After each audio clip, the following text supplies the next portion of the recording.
नमस्कार, एग्जामरी में आपका स्वागत है। फ्रेंड्स, आज हम हॉब्स के बारे में पढ़ेंगे।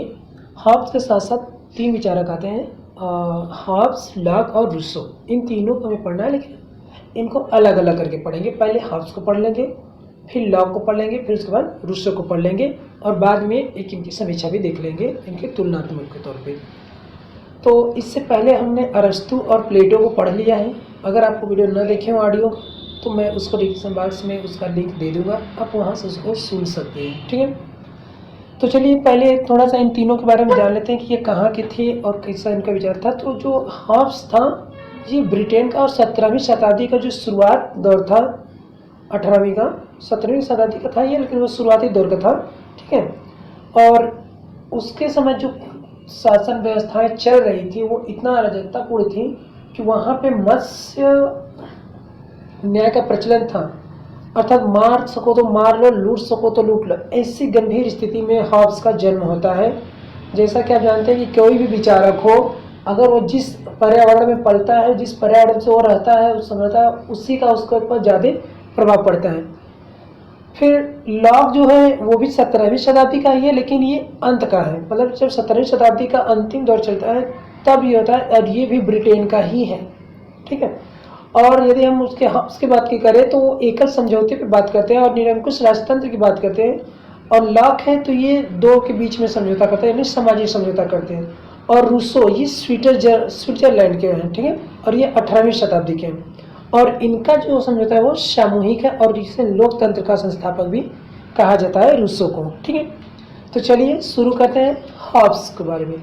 तो हॉब्स को पहले मोटा मोटी एक देख लेते हैं। तो हॉब्स 17वीं शताब्दी का और ब्रिटेन का निवासी है, विचारक है। ये एकल समझौता कराता है और राजतंत्र का निर्माण भी करता है और निरंकुश राजतंत्रवादी है ये। और ये संविदावादी विचारक भी है और मनुष्य मूलतः कणों से बना है, यह इसका कथन है। मनुष्य मूलतः कणों से बना है, ये इसका कथन है।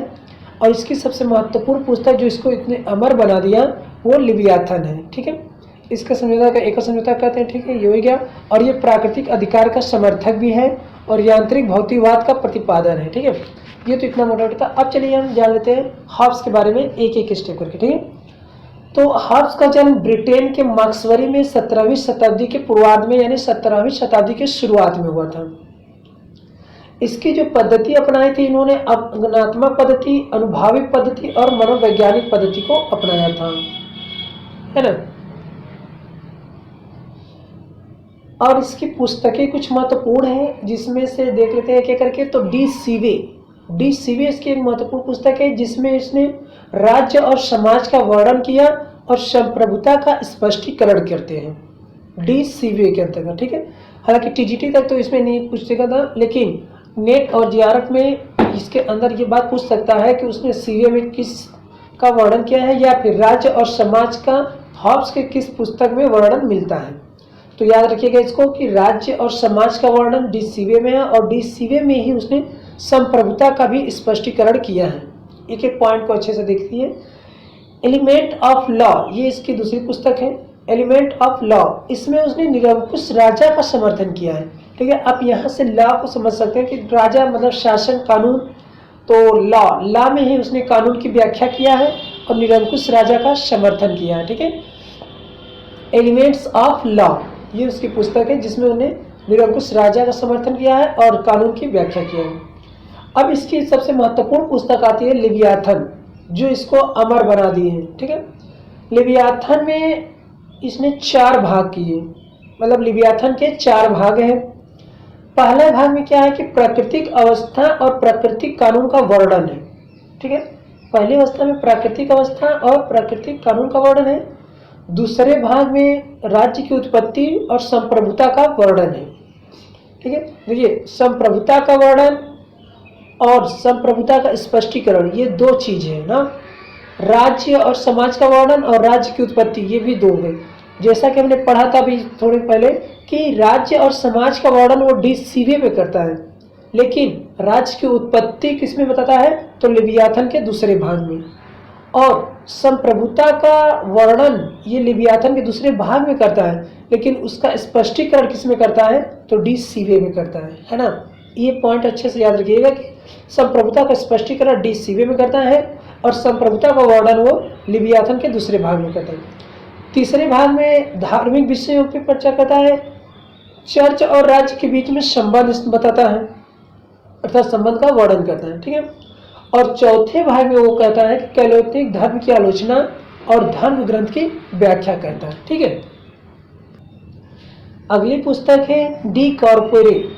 डी कॉर्पोरे में उसने क्या किया कि वैज्ञानिक भौतिकवाद और पदार्थ गति का अध्ययन किया है, ठीक है। वैज्ञानिक भौतिकवाद पदार्थ गति का अध्ययन किसमें किया, तो डी कॉर्पोरेट में। ये इसकी महत्वपूर्ण पुस्तकें थी। और पुस्तकें हैं जैसे डी ह्यूमन और the dialogue on civil war, living war, तो ये सबसे बहुत महत्वपूर्ण पुस्तक है। लेकिन ये 4 पुस्तकें इसके बहुत ही महत्वपूर्ण है जिसमें हमने इसकी व्याख्या कर ली है, ठीक है। अब आइए हॉब्स के जो है कि मानव का स्वभाव संबंधी उसका क्या विचार था उसको देख लेते हैं। तो हॉब्स कहता है मानव स्वार्थी, घृणास्पद, अशांति पैदा करने वाला, मत्स्य न्याय में विश्वास करने वाला है, माइट इज राइट के सिद्धांत में विश्वास करने वाला असभ्य राक्षस है, ठीक है। हॉब्स कहता है कि जो मानव है वो स्वार्थी है, घृणा करने वाला है, अशांति पैदा करने वाला है और वो मत्स्य न्याय में विश्वास करता है। अर्थात मत्स्य न्याय का मतलब ये होता है कि जैसे समुद्र में बड़ी मछलियां छोटी मछलियों को खा जाती हैं, ठीक, तो वो उसमें विश्वास करने वाला है।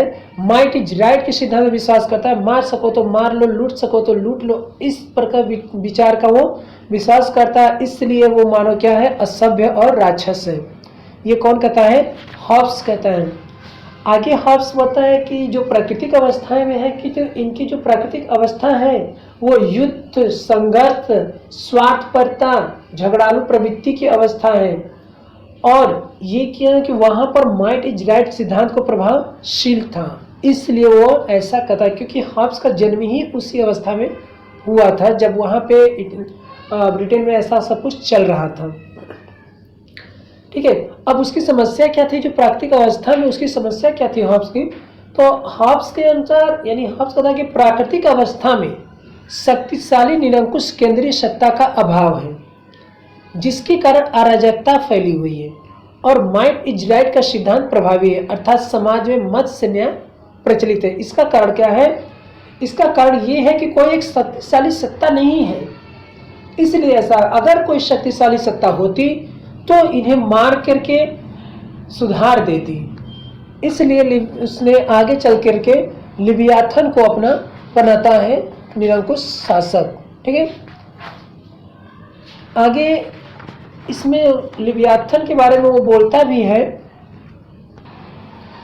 कि मेरा लिवियाथन किसी से नहीं डरेगा और वह सबके ऊपर रहेगा, ठीक है, ऐसा हॉब्स बोलता है। अब देखिए हॉब्स का ये तो बात था कि जब उस समय वो पैदा हुआ था उस समय ब्रिटेन में अराजकता फैली हुई थी, मत्स्य न्याय का प्रचलन था, इसलिए उसके ऊपर वो ज़्यादा प्रभाव पड़ा। तो इसका एक कमेंट है, हॉब्स का एक कमेंट है कि उसकी जननी ने उसके 2 जुड़वे बच्चे को जन्म दिया, एक भय और एक वो स्वयं। ये हॉब्स का कथन है और ये बहुत अच्छे से पूछता है, इसे याद रखिएगा कि कौन बेचारा कहता है कि उसकी जननी ने उससे जुड़वा बच्चा पैदा किया है, एक भय और वो स्वयं, तो वो हॉब्स है। हॉब्स बोलता है कि मैं और मेरे भय दोनों जुड़वा भाई है, ठीक है।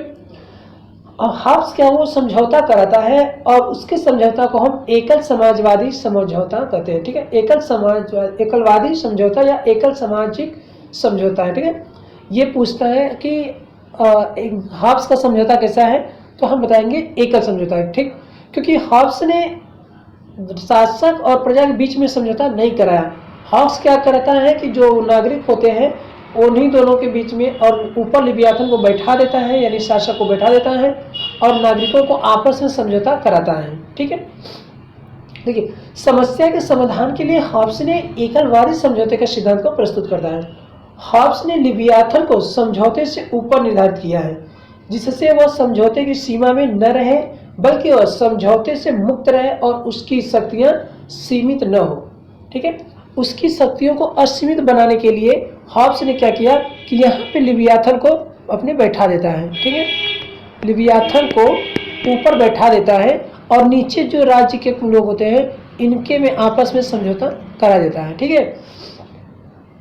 और समझौते में समाज के सभी सदस्य अपने समस्त अधिकार क्या करेंगे, लिव्याथन को सौंप करके क्या हो जाएंगे, अकिंचित। अकिंचित का मतलब कि अधिकार विहीन हो जाते हैं।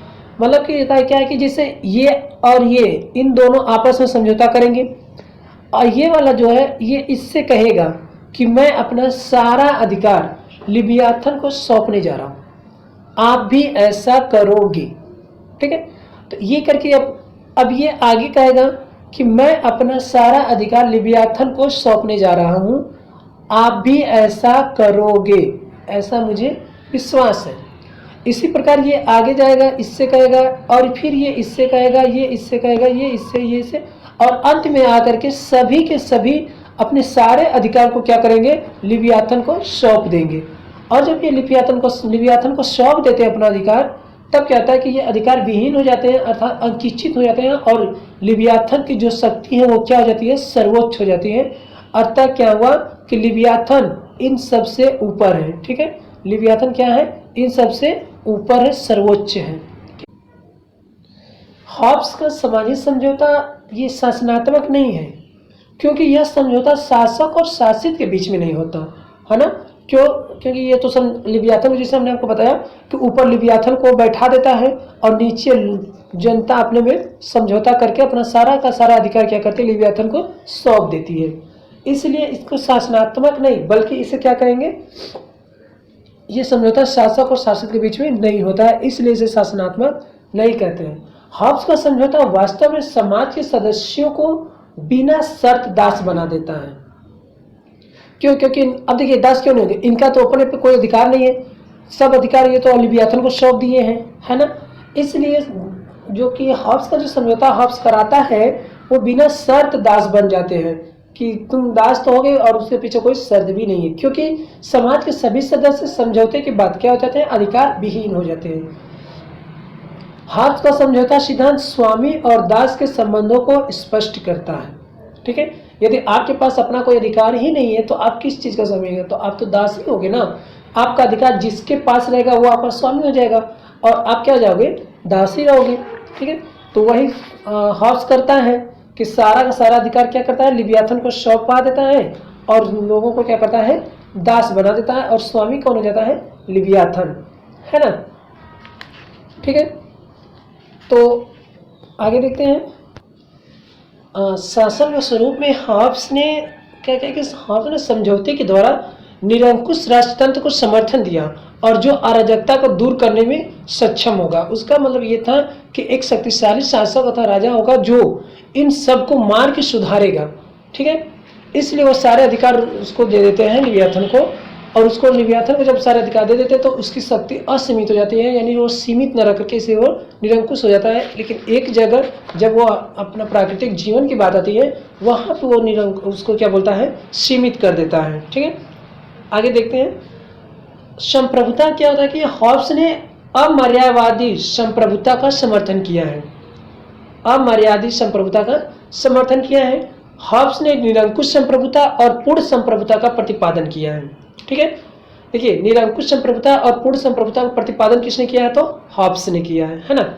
अब हॉब्स के राज्य और सरकार में अंतर क्या करता है हॉब्स, तो हॉब्स ने राज्य और सरकार में कोई अंतर नहीं किया, क्योंकि सरकार का विघटन होगा तो राज्य का विघटन होगा और हम प्राकृतिक अवस्था की ओर पुनः लौट जाएंगे। अर्थात उसी तरह जो अराजकताएं फैली हुई थी, मत्स्य न्याय प्रचलित था, वो सब पुनः उसी में स्थापित हो जाएगा। इसलिए वह कोई अंतर नहीं करता है ना। और स्वतंत्रता का स्वरूप उसका क्या था, तो हॉब्स के अनुसार प्राकृतिक अवस्था में व्यक्ति को किसी भी प्रकार की स्वतंत्रता नहीं थी, क्योंकि माइट इज राइट का सिद्धांत प्रचलित था, मत्स्य न्याय चल रहा था। इसलिए वो बोलता है कि जो प्राकृतिक ने उसे कोई स्वतंत्रता नहीं दिया है, ठीक है। हॉब्स कहता है कि जो प्राकृतिक अवस्थाएं थी उस समय मत्स्य न्याय चलता, इसलिए वो बोलता है कि प्रकृति ने कोई सजा नहीं दी है, बल्कि वो राज्य की स्थापना से ही लोगों को न केवल अराजकता से मुक्ति मिली बल्कि स्वतंत्रता की भी प्राप्ति हुई है, ठीक है। लेकिन राज्य उसे लोकहित या अपने हित में कभी भी छीन नहीं सकता, ठीक है। लोगों को तो अराजकता से मुक्ति मिली, स्वतंत्रता मिली, लेकिन किसके द्वारा, राज्य की जब स्थापना हो गई तब मिली, ठीक है। और वही वो बोलता है कि राज्य कभी भी इसे अपने हित में कभी भी छीन नहीं सकता है। आइए अब हॉब्स के बारे में कुछ विशेष तथ्यों को देख लेते हैं और साथ ही में कुछ जो विचारकों के कमेंट है उसे भी हम देख लेंगे, ठीक है। तो हॉब्स प्रथम विचारक है जिसने व्यक्तिवाद का प्रयोग किया। हॉब्स प्रथम विचारक जिसने व्यक्तिवाद का प्रयोग किया, संप्रभुता के स्वरूप को पूर्णता प्रदान किया, ठीक है। ब्रिटिश सम्राट चार्ल्स द्वितीय हॉब्स का शिष्य था। ब्रिटिश सम्राट जो चार्ल्स द्वितीय था वो हॉब्स का शिष्य था। हॉब्स के अनुसार 3 तथ्य प्रमुख हैं, प्रतिस्पर्धा, भय और यश, ठीक है। हॉब्स के अनुसार 3 तथ्य क्या है वो प्रमुख है, कौन कौन? तो प्रतिस्पर्धा, भय और यश। हॉब्स ने बुद्धि की सलाहें जैसी संकल्पना को प्रस्तुत किया है जिसमें 19 प्राकृतिक नियमों का उल्लेख किया है ना। हॉब्स बोलता है, यानी हॉब्स के अनुसार प्राकृतिक नियम विवेक का आदेश है। ये उसका कमेंट है कि प्राकृतिक नियम विवेक का आदेश है। हॉब्स वह प्रमुख विचारक है जिसने वैज्ञानिक भौतिकवाद का प्रयोग किया, ठीक है। देखिए, वैज्ञानिक भौतिकवाद का प्रयोग और व्यक्तिवाद का प्रयोग कौन किया है? हॉब्स ने किया है। हॉब्स ने प्राकृतिक अधिकार के रूप में मनुष्य की आत्मरक्षा और सभी प्रकार के कार्य करने की स्वतंत्रता को स्वीकार किया है ना। मनुष्य की आत्मरक्षा, यानी कि आत्मरक्षा के लिए, जैसे मैंने आपको बता रहा था कि उसने लिवियाथन को तो सर्वोच्च बना दिया और उसने बोला कि कोई भी किसी भी प्रकार का कोई विद्रोह नहीं करेगा, लेकिन वो आत्मरक्षा के लिए उसे सीमित कर देता है। किसको? लिवियाथन को। हॉब्स कहता है कि प्राकृतिक नियम आत्मरक्षा का बौद्धिक नियम है। प्राकृतिक नियम आत्मरक्षा का बौद्धिक नियम है। चलिए अब कुछ कमेंट देख लेते हैं। हॉब्स ने मानव स्वरूप का वर्णन लिवियाथन और डीकॉर्पोरेट में किया है, ठीक है। अब क्वेश्चन में पूछ लेता है कि हॉब्स ने मानव स्वरूप का वर्णन किस पुस्तक में किया है, तो देखिए वो लिवियाथन में भी है और डीकॉर्पोरेट में भी है। तो अगर विकल्प में एक दिया हो लिवियाथन तो लिवियाथन मानेंगे, अगर डीकॉर्पोरेट दिया हो तो डीकॉर्पोरेट मानेंगे। अगर दोनों दे दिया हो और अलग अलग बताना हो तो लिवियाथन को सही मान लेंगे, ठीक है। चलिए अब कमेंट देख लेते हैं। सेवाइन के अनुसार हॉब्स ने संप्रभुता से उन प्रतिबंधों के अयोग्यताओं को हटा दिया है जिसे बोंदा ने आवश्यक रूप से लगा रखा था, ठीक है। सेवाइन कहता है कि हॉब्स ने जो संप्रभुता में उन प्रतिबंधों को अयोग्यताओं को हटा दिया जिसने बोंदा ने क्या किया, अनावश्यक रूप से लगाए रखा था। आगे सेवाइन दूसरा कमेंट करता है, निरंकुश सत्ता का सिद्धांत का जो सिद्धांत है उसके व्यक्तिवाद का पूरक है ना। निरंकुश सत्ता का जो सिद्धांत है वो उसके व्यक्तिवाद का पूरक है। अगला कमेंट सेवाइन करता है कि ईसाई नस्ल के अंतर्गत हॉब्स राजनीतिक दर्शन का सर्वश्रेष्ठ विद्वान है जिसे आंग्ल राष्ट्रों ने जन्म दिया है, ठीक है। ये तीनों कमेंट सेवाइन के थे। अब क्लेंडरन क्या कहता है कि वह प्रमुख विचारक हॉब्स है जिसने लिवियाथन नामक पुस्तक को जलाया और कहा कि इस पुस्तक में राजद्रोह, धर्मद्रोह और विश्वासघाती तत्व निहित है ना। देखिए क्या है, क्लेंडरन ने बोला कि जो उसकी लिवियाथन नामक पुस्तक थी उसको तो जला दिया और उसके साथ कहा कि ये राजद्रोह, धर्मद्रोह और विश्वासघाती तत्व इसमें जो है निहित है। आगे गूंच कहते हैं लिवियाथन अति मानवीय आकार का पुलिसमैन है। लिवियाथन अति मानवीय आकार का पुलिसमैन है। वेपर होता है कि लिवियाथन घमंडी राजा है। वेपर के अनुसार लिवियाथन घमंडी राजा है। वाहन कहता है कि यदि हॉब्स के लिवियाथन का सिर काट दिया जाए, वाहन के अनुसार यदि हॉब्स के लिवियाथन का सिर काट दिया जाए तो रूसों की समान इच्छा उत्पन्न हो जाएगी। रूसों की समान इच्छा उत्पन्न हो जाएगी, ठीक है। क्लेंडरन फिर बोलते हैं कि इन्होंने स्पष्ट किया, क्लेंडरन जो कि उसकी पुस्तक को जलाए थे, उन्होंने स्पष्ट किया कि लिवियाथन क्रामवेल के चटुकारिता में लिखा गया ग्रंथ है, ठीक है। अब जोन्स महोदय, लिवियाथन किसी अंग्रेज द्वारा लिखा गया अब तक का सर्वश्रेष्ठ ग्रंथ है। जोन्स महोदय के अनुसार लिवियाथन अब तक का लिखा गया अंग्रेजों द्वारा सर्वश्रेष्ठ ग्रंथ है, ठीक है। हॉब्स स्वयं कहता है, हॉब्स अपने आप में स्वयं कहता है अपनी आत्मकथा में कि उसकी माँ ने जुड़वा बच्चे को जन्म दिया, डर और स्वयं उसे, ठीक है। ये हॉब्स का कमेंट है, बहुत ही महत्वपूर्ण है, ठीक है। देखिए हॉब्स क्या है कि शक्तिशाली के अभाव में अर्थात शक्ति के अभाव में, हॉब्स कहता है कि शक्ति के अभाव में संप्रभुता केवल शब्दजाल मात्र है। तो हॉब्स में बस इतना ही है। अब हम जान लेते हैं कि हॉब्स के कुछ लिवियाथन के इंपॉर्टेंट पॉइंट जो हैं उसके बारे में, लिवियाथन के बारे में विभिन्न विचारकों ने क्या विचार प्रस्तुत किया। तो एक विचारक काउले थे, उन्होंने बोला कि लिवियाथन मालवरी का शैतान है। अर्थात लिवियाथन को मालवरी का शैतान किसने बोला था? तो काउले ने बोला था। ठीक है। अगला विचारक है एक वैमहिल, इन्होंने लिवियाथन को सीधे कुत्ते का तमाशा बताया है। इन्होंने कहा, वैमहिल ने कहा लिवियाथन सीधे कुत्ते का तमाशा है। कैलेंडरन विचारक है कैलेंडरन ने बोला लिवियाथन उसी तरह घातक विचारों से परिपूर्ण है जिस तरह सांप जहर से भरा होता है। ठीक है। अर्थात जो हॉब्स का लिवियाथन है वो उस तरह घातक है और उस तरह घातक उसमें विचार भरे हुए हैं जैसे कि किसी सांप के अंदर जब जहर भरा होता है वो उस तरह। तो कौन बोलता है? कैलेंडरन महोदय बोलते हैं लिवियाथन उसी तरह घातक विचारों से परिपूर्ण है जिस तरह सांप जहर से भरा होता है। ठीक है। कैलेंडरन ने लिवियाथन को एक विद्रोही की प्रश्नोत्तरी कोप लीला के षड्यंत्रों का श्रेष्ठ सिद्धांत घोषित किया है ना। एक विचारक और है आर कलिंगवुड। ठीक है। आर कलिंगवुड बोलते हैं कि लिवियाथन एक ऐसी कृति है जो राजनीति शास्त्र के संपूर्ण ढांचे का अध्ययन करने की दृष्टि से बेजोड़ है। ठीक है।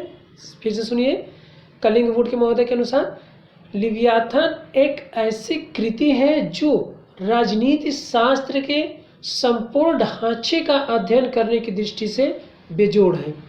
ठीक है।